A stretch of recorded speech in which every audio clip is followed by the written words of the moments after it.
Hey everyone, Jared James here, and welcome to episode 69 of Today with Jared James. Honestly, God, my first podcast in a while, I think. I want to first off say thank you to a lot of people who sent me messages saying, will I be coming out with more podcasts? Appreciate that. We were planning on doing this, but it means that you are listening, so that's always really cool. And, honestly, just took a little bit of a break. When you look at the holiday season and everything else, content on a regular basis can get a little exhausting at times, and so I just took a little bit of a break. But today we're officially back. I just shot a Jared James show that's going to go up on YouTube. I'm shooting a bunch of podcasts today, so a lot of that's happening. So we are, as I said, I think we can say that we are officially back. Okay. Today, what I'm going to talk to you guys about, and I've really been simmering on this for a little bit, just thinking about it, and is the 8 ways that your marketing needs to change in 2021, okay? 8 ways your marketing needs to change in 2021. Notice that I didn't say 7. Very proud of myself about that. But 8 ways your marketing needs to change in 2021, because let's face it, when it comes to marketing, the only thing that's constant is that it does constantly change. Especially, my God, in a digital world, the rules, and there's so much going on, and maybe I'll talk a little bit about that stuff today. But you guys have heard me so many times talk about, when we talk about marketing, that great marketing doesn't just attract the right people, it repels the wrong ones, right? And the key is that we need to have marketing going out on a regular basis. If you think marketing's expensive, try being invisible. Regardless of where you are, who you are, whatever. If you're listening to this right now, if you're watching the video version on YouTube, you've really just got to think to yourself, how do I get consistent marketing going? But once you get that settled, let's talk about 8 different ways that it needs to change in 2021, which is the year that we are in right now. Okay, number 1, when we look at places like Google Chrome are saying that they're going to get rid of cookies by early 2021, which is just about now. And cookies are those little things on the websites that follow you around, and your history and all that kind of stuff. They're talking about getting rid of that. When you look at what's going on between Apple and Facebook, and where will ads show up on, I think I just saw on the latest iPhone release, you're going to have to opt in to seeing ads. Not opt out, opt in to seeing ads. When you see those kind of things happening, the world's becoming a little bit more convoluted when it comes to ads and just marketing overall. And so when we talk about number 1, one of the things that has to happen is there has to be a greater push to grow your database. I would recommend to everybody who's listening right now, I did a full podcast on how to grow your database. And, a lot of the stuff that I've been saying over the years about growing your database, about growing your library online, your library of content, all of that stuff, you're now seeing why I said that. Because those are the people that did that, the business people that did that, are the ones that are going to win now. When somebody goes online, if they're not going to be as effectively targeted, through digital ads or other things, it's going to come down to what they're searching and what pops up. Your library matters. Being an option in your area matters. And when I say library, I'm talking about a library of videos, a bunch of content around certain related topics. I have a library of information for real estate people, for salespeople, that if you go into YouTube or you go into Google and you search how to win listings, or you go in there and you go how to win the listing, or if you go in or whatever, I'm one of the option that pops up, one of the options. Because I have a large library of content that I've been putting out, just like I've been trying to tell you guys to do, right? And so now more than ever, it's not that we give up on the marketing we're doing, because all that marketing still works. The digital marketing, all that stuff still works. It becomes more difficult, which is why you should really be hiring that out. But your database is more important than ever. I'm going to finish this podcast, and then I'm going to go and I'm going to send an email out to a crap ton of people, and then a lot of people are going to listen to our podcast, and it's going to have nothing to do with ads that I buy or anything else, and it's simply going to come down to the fact that I've eliminated the middleman, and I can directly communicate with the people who follow me or the people that want to hear that, right? And so that's powerful. You've got to be looking at how are you building your database. One of the reasons why I started going, when I was going to events, and at the end of events, I'd be like, hey, I'll give you free training, free templates, whatever. Send an email to yes@jaredjamestoday.com. Send an email to yes@jaredjamestoday.com. Well, it's because it added every single person into our database. And when you look at all of the trainings we've done where people have to register and it puts them in our database, all the ads that have been run and it puts them into our data, it's all been database, because we knew that days like this were coming, right? And quite frankly, now it's not just database. When you look at how marketing's got to change in 2021, it's not just get their email into your database. Now, more than ever, marketing is starting to switch now from email to even more effective now is text. Can you honestly, if you're listening to me right now, can you say that you haven't gotten more text marketing in the last year than you have at any other time? Let's just say the last 3 months. Like, it's stepping up now. I haven't done a big push for it yet, but a lot of you have seen, on my Instagram profile, if you go to @JaredJamesToday, you'll notice the first thing it says in my profile is text me, and it's got a number, right? And yes, there is an app on my phone where I absolutely see those text messages that come in, okay? And so yeah, that's whatever, but it's not my personal cell phone, right? But what it does is every single person that's texting that, it's adding them to our database with their cell phone. And so now we're making a conscious effort to grow our cell phone database, not just our email database. And that's one of the major things that's got to change for 2021 is not just, a move towards your database, a move towards content and your library, but also, what info you're collecting from those people. It's not just email anymore. What are you using to actually collect phone numbers? Emails aren't enough, okay? So number one is you're going to have a greater push towards your database, library, those things, and then right below that as a subtitle is, text over email. Although you want both, that is starting to change. The second way that your marketing needs to change in 2021 is to understand that collaboration is the key, okay? One of the things you can do right now effectively is to leverage other people's audiences. I'm going to keep bringing this back to, if you guys just watch what I've been doing over the years, it's all done for a reason. When I go, look at that example I just gave, where I said I go to an event and at the end of the event, I don't sell anything, I don't anything, I just say, send an email to yes@jaredjamestoday.com, right? And what am I doing when I do that? I'm leveraging that company's audience and bringing them into mine, right? So when I work with someone like that, when I do somebody else's podcast, I'm leveraging somebody else's audience, just like people try to leverage our audience, same exact thing, right? So you've got to be looking at your own business and you've got to be saying, hey, what audiences can I leverage? What areas have similarities here that I need to be involved in? Or, if you're in real estate, are there mortgage people, are there title people, are there attorney? Like, whose audiences should we be ciphering here?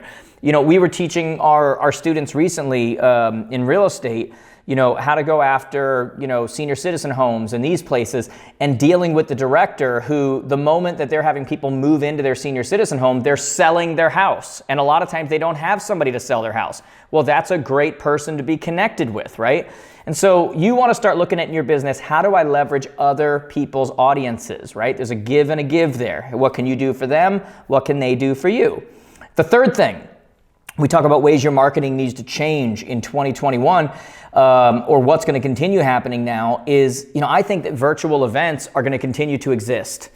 We've just come through, just a weird, crazy, just whatever year in 2020. I think 2020 is going to become a verb for like something bad. That's so 2020. I think it's more of a noun, but you guys get the point, right? We've just come through that. And I've done virtual event after virtual event after virtual event, and yet a lot of people think that, now vaccines are being rolled out, that virtual events are going to go away. That's not the case. Like, live events are coming back, concerts are coming back, all these things, no doubt.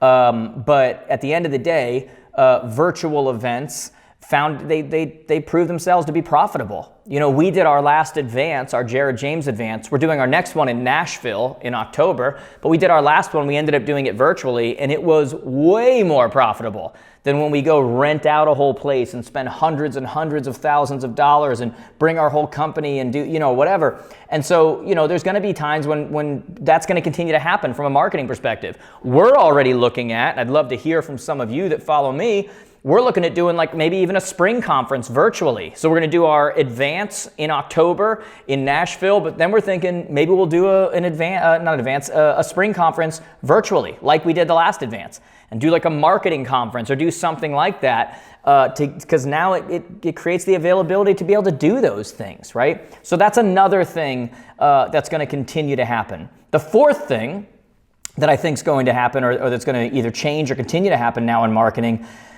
is that you're going to see more outsourcing of marketing rather than doing it yourself.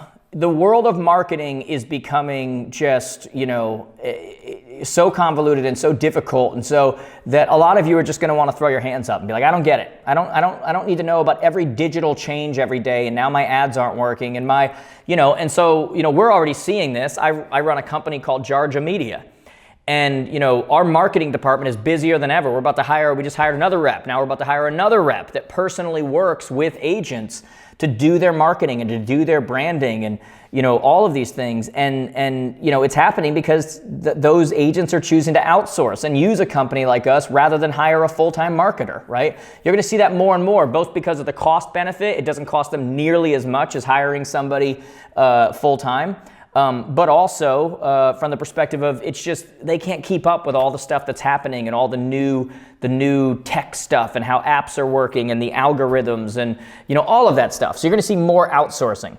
The fifth thing you're going to see, and this is what you really need to make it a move for, is that marketing is going to get more personal. Okay. In 2021, you've got to eliminate the thin veil between you personally and you professionally. There was an old saying, and I say it sometimes to the people in our office, that everyone's in sales. A stay-at-home mom is in sales. She's trying to convince this kid why it's in their best interest to do what she wants him to do. Okay, like they're always in sales. But marketing was another story, and I'm starting to get to the point where, because there's such a difference, or such a that veil has been completely just obliterated, and now professional, personal, it's all the same. Right? The same social profile of somebody you see standing in front of a just sold sign is the same one you see having a glass of wine at night, which is the same one that you see on vacation with their family, which is the same one, like it's the same thing all the way around. And so when you start to understand that, you understand that veil has been eliminated, and we have to find ways to get more personal. And we also have to understand that we are always marketing. Just like everyone's in sales, we're always marketing. We are always being watched.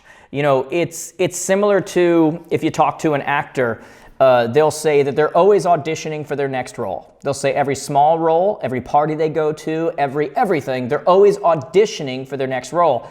And I've gotten to the point now with the world that we live in where you're always marketing. People always see what you do. They always know what you do now for a living. They're always kind of thinking, of what you do for a living, and could they do that for me, and do I want them to do that for me? And I'm aware that whether I'm talking to people or not talking to people, when they see me in a room, they think of something, they think of the brand, and then they assign something to it, and they have all these filters that go through their head, and would I want him to do that, and and all of this stuff goes through people's heads. You are, just like everyone's in sales, you are always marketing now. Because there is no professional, personal anymore. It's just life. It's just you, So we've got to understand that. Our marketing then, whether conscious, unconscious, whether we realize we're marketing at that point, has got to become more personal. Because it's how people view us, okay? And it's what separates us from the market. There's 1 million people that sell houses, but only one of them has a daughter named Kate that plays volleyball, that does, I'm just making this up. So if you have a daughter named Kate that plays volleyball, I wasn't cyber stalking you. I literally just made that up. But you get the point. There's only one like you, okay? Number 6, we got to mix it up. Marketing has 2 parts when you think about it. Most people think about marketing and all they think is direct call to action. They think of marketing as creating leads. And direct call to action is absolutely part of our marketing. But the other part of our marketing is branding, right? So you've got branding and you've got direct call to action. So your marketing has got to be mixed up. That's why the people that use our company to do it, we're always doing both of them with them. We're branding on one side and then we're doing other things that create leads, because that's all part of your marketing. One is short term, one is long term. but they both pay off in the end, okay? And by the way, your branding is more than just pictures of you, right? Your branding has to do with, highlighting charity events and offers and all of these other parts of you. That's all because we said in the last one, you're always marketing, right? Number 7, your marketing better extend beyond the sale. This has been a big kick of mine right now. I've been teaching this all over the place, that, whether it's virtually or live in person, and just, the idea that, especially in real estate, the average lifetime value of a client is $117,000, right? And when you look at that lifetime value of a client, the majority of it is not on the left side of the transaction. It's on the right side of the transaction. That's where it all is. And I had Darren Dawson, the founder of BombBomb. I had him speak at the last Advance, and he talked about how SaaS companies, SaaS, that's not just companies with a little extra attitude. It's SaaS, software as a service, SaaS companies. He said one of the things that they do is they don't mind spending up to 28% of lifetime value, LTV, on a client because they know long-term they're going to get it back. Now, in real estate and these other things, we don't think like that. We would never think to spend that much money on somebody. I mean, $117,000 lifetime value, my God, that would mean we're spending almost $30,000 on this person, okay? So when you think about it, you're like, wow, that's crazy. But the reason they don't mind doing it is because there's such a focus after whoever the client is signs up for their product to continue to get them to onboard, stay with the product, refer out to other people, grow their business, and bring those team members onto the platform. And yet when you look at it, the traditional areas of real estate and these other places, the marketing doesn't really extend beyond the sale. We have drip campaigns beforehand. We've got all these things, but when you look at what are we doing after, that's not really where we think about the marketing. We move on to the next closest to us closing or sale. And that's got to change. In 2021 and beyond, that's got to change. And so I won't do my whole keynote now on that topic because it is one right now that I'm doing, but I think you guys get the point. The marketing's got to extend beyond the sale. You got to develop client loyalty programs and all sorts of other stuff that are investing into these people so you can realize more of that LTV, that lifetime value of $117,000. And by the way, guys, we see this all the time too. I told you I run a marketing company. We have a CRM as well. And we found that, wow, people stick around. The adoption rates go through the roof when we can get people to upload their contacts and we can deal with them after they purchase, not just before they purchased, okay? Number eight, and this is the last one. You still need to go, when we talk about what needs to change, you still need to go all in on content, but you need to get specific, okay, about what you're creating content about. So look, we still need to be, the local news source basically for people on what's happening in the community. We absolutely still need to be doing videos on what kind of down payment assistance is available. We absolutely need to be doing videos on, 3 questions to ask before selling your home. We need to be doing videos on what's the difference between a pre-approval and a pre-qualification. We need to be doing all that kind of content, no doubt about it. But you also need to be looking at what's going on in the world and making very specific content. Like, for example, I don't know if you guys have noticed this, but there's a lot of states right now where there's an absolute exodus out of those states. And a lot of those states where people are moving out, we're talking in America right now, but this is happening all over the world. I know we've got people listening all over, so just apply this to your area. There's an exodus to specific states. If you are in one of those specific states, you need to have content that is based around what to look for here, how to choose an agent, all of these things that people want to know about your community when they're moving in from another place, that if they were to go into Google or they were to go into YouTube or they were to go into whatever, they're going to put in that title or start to see your video come up that talks very specifically about what they're doing.